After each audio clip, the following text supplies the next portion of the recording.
కుబేరుడు Elon Musk కు చెందిన స్టార్ లింక్ భారత్ లో తమ కార్యకలాపాలను ప్రారంభించేందుకు ఎప్పటి నుంచో ఆతృతగా ఎదురుచూస్తోంది. మోదీ సర్కార్ తో సయోధ్య కుదుర్చుకొని దీనికి ముహూర్తం పెట్టేందుకు విశ్వ ప్రయత్నాలు చేస్తోంది. ఈ మేరకు తాజాగా భారత ప్రభుత్వం ముందు కీలక అభ్యర్థన ఉంచింది.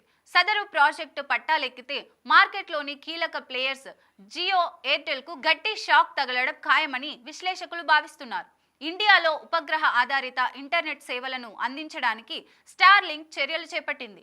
ఇందులో భాగంగా అవసరమైన భద్రతా అనుమతులు పొందడం కోసం భారత ప్రభుత్వానికి అభ్యర్థన పంపింది.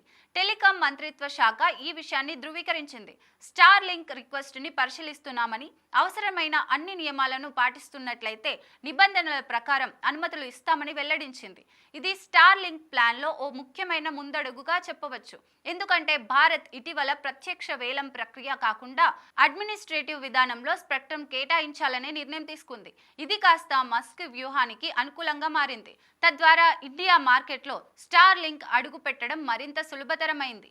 ఇటీవల ఓ కార్యక్రమంలో మాట్లాడుతూ టెలికాం మంత్రి జ్యోతిరాదిత్య సింధియా కూడా కొత్త ప్లేయర్ ఎంట్రీతో పోటీతత్వం పెరిగి తక్కువ ధరకే ఇంటర్నెట్ సేవలు అందుబాటులోకి వస్తాయని ఆశిస్తున్నట్లు తెలిపారు. ప్రస్తుతం రిలయన్స్ జియో భారత బ్రాడ్ బ్యాండ్ మార్కెట్లో 1.4 కోట్ల వైర్డ్ కనెక్షన్ తో ఆధిపత్యం చెలాయిస్తోంది. 479 మిలియన్ల కంటే ఎక్కువ టెలికాం వినియోగదారులకు సేవలు అందిస్తోంది. అంబానీ కంపెనీ ఇప్పటికే ఉపగ్రహ బ్రాడ్ బ్యాండ్ ను సేవలను ప్రారంభించడానికి భద్రతా అనుమతులు పొందినట్లు మీడియా నివేదికలు చెబుతున్నాయి. ఇక స్టార్ లింక్ కు సెక్యూరిటీ క్లియరెన్స్ లభిస్తే మార్కెట్లో జియోకి గట్టి పోటీగా ఎదుగుతుందని భావిస్తున్నారు.